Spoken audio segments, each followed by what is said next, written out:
Your last case of exception, and that is case number 4, capital gain in case of joint development agreement. अब ये joint development agreement क्या होता है, ये अपन को अच्छे से बताओ सर, ठीक है। ये क्या है joint development agreement?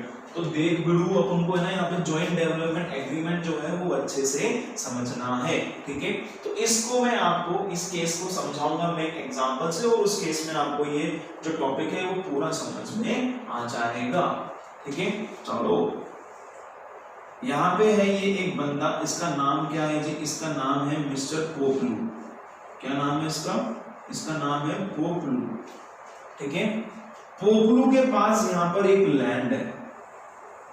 पोपलू के पास क्या है? पोपलू के पास एक लैंड है। ये लैंड पोपलू ने कब खरीदा था? ये लैंड पोपलू भाई साहब ने खरीदा है 1 अप्रैल 2002 में पोपलू भाई साहब ने ये लैंड खरीदा है, और इसकी ओरिजिनल कॉस्ट पड़ी थी उनको कितने की?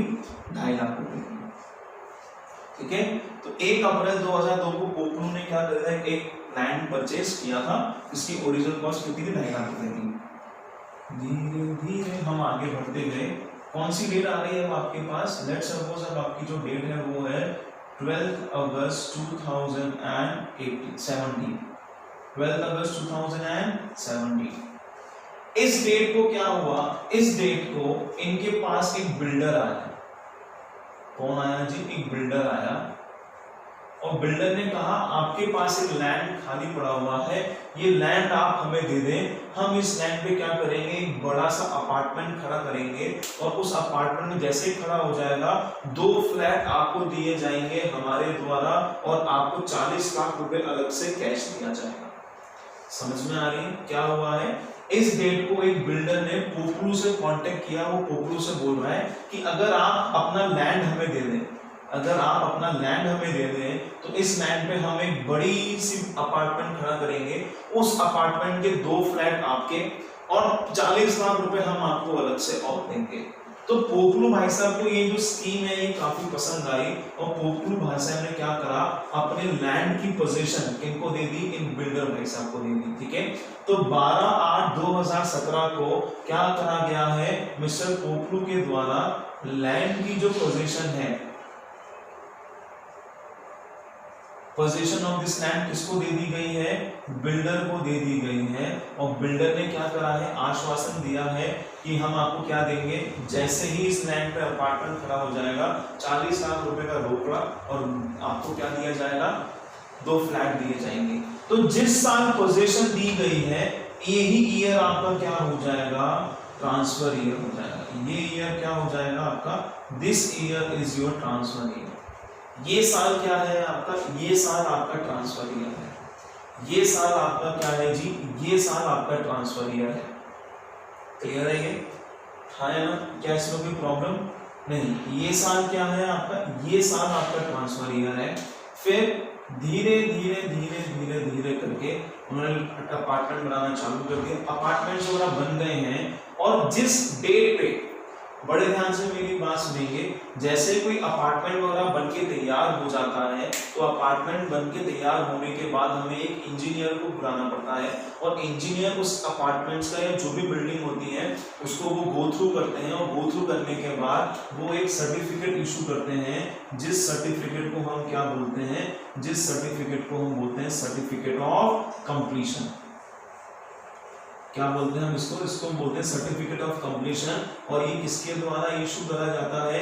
ये इशू करा जाता है एक कॉम्पिटेंट अथॉरिटी के द्वारा।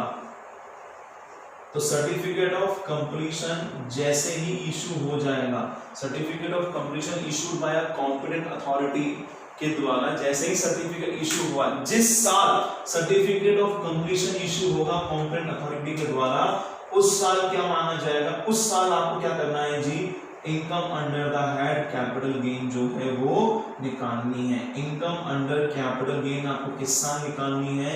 उस साल निकालनी है जिस साल क्या मिला है आपको? सर्टिफिकेट ऑफ कंप्लीशन मिला है। इससे कॉम्पिटेंट अथॉरिटी से। तो ट्रांसफर ईयर कौन सा हो जाएगा? ट्रांसफर ईयर तो जिस साल आपने पोजीशन दी। कैपिटल गेन किस साल में लगेगा आपके ऊपर? कैपिटल गेन उस साल में लगेगा जिस साल में क्या हुआ है? सर्टिफिकेट ऑफ कंप्लीशन जो है वो इशू हुआ है। तो कैपिटल गेन जो है वो किस पे आने वाला है? कैपिटल गेन ऑब्वियसली पोपलू पे आने वाला है। यस और नो? हाँ जी। तो पोपलू का अगर कैपिटल गेन की बात करें तो पोपलू की पीरियड ऑफ होल्डिंग क्या हो जाएगी? पीरियड ऑफ होल्डिंग कब से लेके आपने लैंड होल्ड करा और इस दिन आपने पोजीशन ट्रांसफर कर दी, तो 1 अप्रैल 2002 से लेके 12/8/2017 तक आपकी पीरियड ऑफ होल्डिंग रही है। फेयर वैल्यू ऑफ कंसिडरेशन क्या ली जाएगी?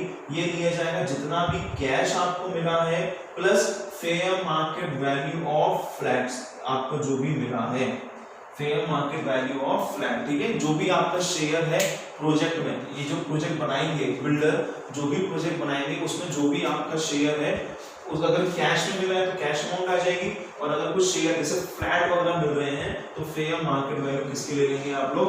फ्लैट की ले लेंगे, ठीक है जी। क्या लेंगे आप लोग? फेयर मार्केट वैल्यू फ्लैट की। हाँ, एक चीज मैं आपको बता दूं, ये हम अभी एक सेक्शन पढ़ेंगे, वो सेक्शन है आपका 50C। वो सेक्शन क्या है आपका? वो सेक्शन है आपका 50C।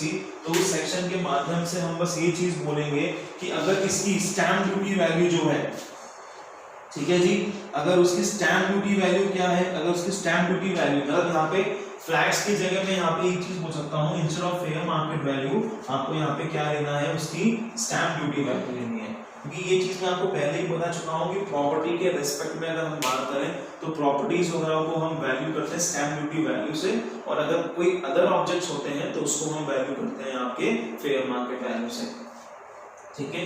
तो फेयर वैल्यू ऑफ कंसिडरेशन क्या मानी जाएगी? Cash plus stamp duty value of flat. Flat की क्या लेंगे आप लोग? फ्लैट की आप लोग स्टैम्प ड्यूटी वैल्यू लेने वाले हैं। फ्लैट की आप लोग स्टैम्प ड्यूटी वैल्यू लेने वाले हैं, ठीक है।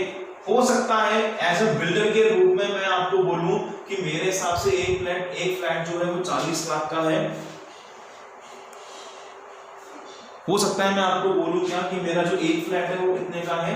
वो 40 लाख का है, पर अगर मार्केट में उसकी स्टैम्प ड्यूटी वैल्यू 50 लाख होगी तो यहाँ पे 50 लाख रुपए लिए जाएंगे। मैंने क्या बोला था कि मैं आपको कैश दूंगा और 2 फ्लैट दूंगा, ठीक है।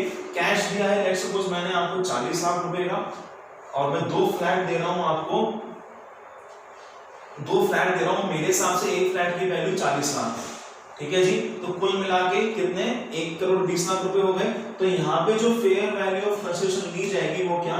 40 लाख का तो आपको कैश, और आप बोल रहे हो कि आपके फ्लैट की वैल्यू 40 लाख है, पर अगर आपके फ्लैट की वैल्यू मान लो स्टैम्प ड्यूटी वैल्यू जो है वो कितनी है? 50 लाख अगर है, तो 2 फ्लैट की 50 लाख की वैल्यू से कितना हो गया?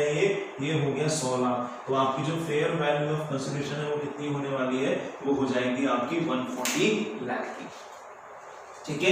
ये बिल्डर बोल रहा था कि 40 लाख का फ्लैट है, पर स्टैम्प ड्यूटी वैल्यू कितनी है? 50। तो हम क्या लेंगे? 50। एक की 50 तो 2 की कितनी? 100, और कैश तो दिया ही है 40 लाख। तो कुल मिला के फेयर वैल्यू ऑफ कंसिडरेशन कितनी होगी इसकी? 140 लाख। मतलब कि पोपलू को कितने रुपए मिले हैं उस लैंड के बदले? 140 लाख मिले हैं। और यहाँ पे लेस कर देंगे इंडेक्स कॉस्ट ऑफ एक्विजिशन, ठीक है। तो कॉस्ट ऑफ एक्विजिशन आ जाएगी उनकी कितनी? 2.5 लाख रुपए into CII of transfer year, जो कि क्या है 17-18 का ट्रांसफर ईयर का, और यहाँ पे जो लोगे आप CII, तो वो कौन सा आ जाएगा आपके पास? वो आ जाएगा आपके पास 2-3 का, ओके। तो this is how you have to calculate the income tax for पोपलू। इस केस में भी हमने क्या देखा?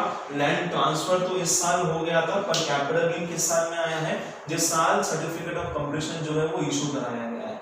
ध्यान देने वाली बात यह है, अगर पोपलू जो है सर्टिफिकेट ऑफ कंप्लीशन इशू करने से पहले अगर अपना जो शेयर है, जो शेयर इसको दिया गया था किसमें? बिल्डर के द्वारा, कि मैं आपको कैश दूंगा और मैं क्या दूंगा आपको? शेयर, 2 फ्लैट दूंगा। तो 2 फ्लैट क्या है? शेयर है ना बिल्डर की साइड से। तो शेयर ऑफ प्रोजेक्ट अगर पोपलू सर्टिफिकेट ऑफ कंप्लीशन से पहले शेयर ऑफ प्रोजेक्ट जो है वो किसी और को बेच देता है, तो फिर आपका जो कैपिटल गेन है वो कौन से साल में आएगा? इसी साल में आएगा फिर आपका कैपिटल गेन, ठीक है। और अगर आप नहीं बेचते हैं तो फिर किस साल में? जिस साल में आपका सर्टिफिकेट ऑफ कंप्लीशन जो है वो इशू हुआ है।